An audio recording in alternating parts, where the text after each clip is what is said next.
आपल्या या ठिकाणी आली आणि त्यांनी सगळी प्रात्यक्षिकं सादर केलीत. खरंच ही जी मुलगी आहे मुलांनो,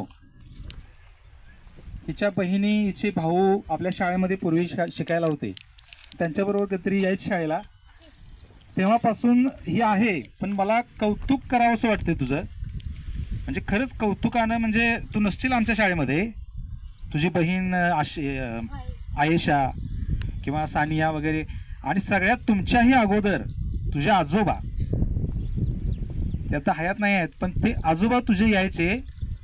त्यावेळी आपली शाळेची एवढी इमारत पण नव्हती, मोठी छोटी होती शाळा. त्यावेळी ते आमच्या शाळेमध्ये यायचे. तेव्हापासूनचा ऋणानुबंध तुमच्या कुटुंबाशी आपल्या शाळेचा आहे. तर कौतुक करावं तितकं तुझं थोडं आहे, कारण एवढ्या लहान वयामध्ये समाजाचं इतकं मोठं भान तुझ्यामध्ये आलं कसं, हे मला एक प्रश्न पडतोय. आम्हालाही, आमच्या शाळेतल्या सगळ्या शिक्षकांनाही, मलाही सामाजिक कार्याची खूप आवड आहे. फक्त आपलं दैनंदिन जीवनच नव्हे, तर थोडंफार काहीतरी एक ऋण जे समाजाचं असतं ते कसं आपल्याला फेडता येईल, काहीतरी समाजासाठीही करता येईल का. ते असं म्हणतात की देश तुम्हारे लिए क्या करता है, ये मत सोच कि देश तुम्हारे लिए क्या करता है, ये सोच कि तुम देश के लिए क्या कर सकते हो.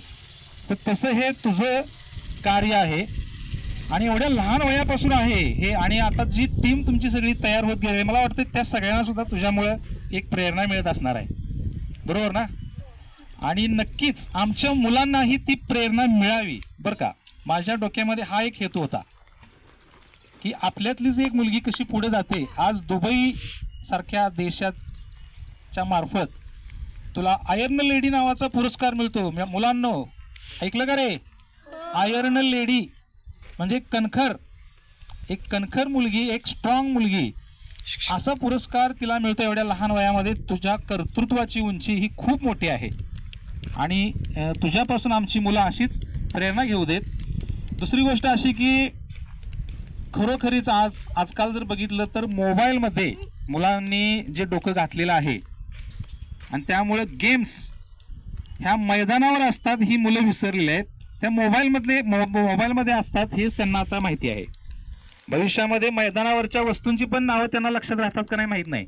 आणि यासाठी अशा ह्या गोष्टींची गरज आहे जे आम्ही आमच्या शाळेमध्ये, आता आमच्या शाळेमध्ये दर बुधवारी पूर्वी स्पोर्ट डे असायचा, फुल बुधवार असायचा, तो खेळासाठी असायचा. माझं पहिल्यापासून असं मत आहे की मुलं खेळली पाहिजेत, मग ते काहीही खेळू देत. घरातून, शाळेतून बाहेर पडल्यानंतर 5 वाजता जेव्हा तुम्ही घरी जाताय, त्यावेळी तुमचे पालक तुम्हाला पहिल्यांदा काय म्हणतात? चल हातपाय धु, आणि काय म्हणतात रे? हां, हे नको आहे. आता तुम्ही म्हणताल काय, अभ्यास नको, मग तुम्ही आम्हाला दुसऱ्या दिवशी परत आम्हाला नाही मारणार. अभ्यास नको असं नाही, पण गेल्यानंतर तुम्ही दिवसभर शाळेतून घरी गेल्यानंतर पहिल्यांदा तुम्ही फ्रेश व्हायच्या अगोदर सरळ बाहेर पडलं पाहिजे.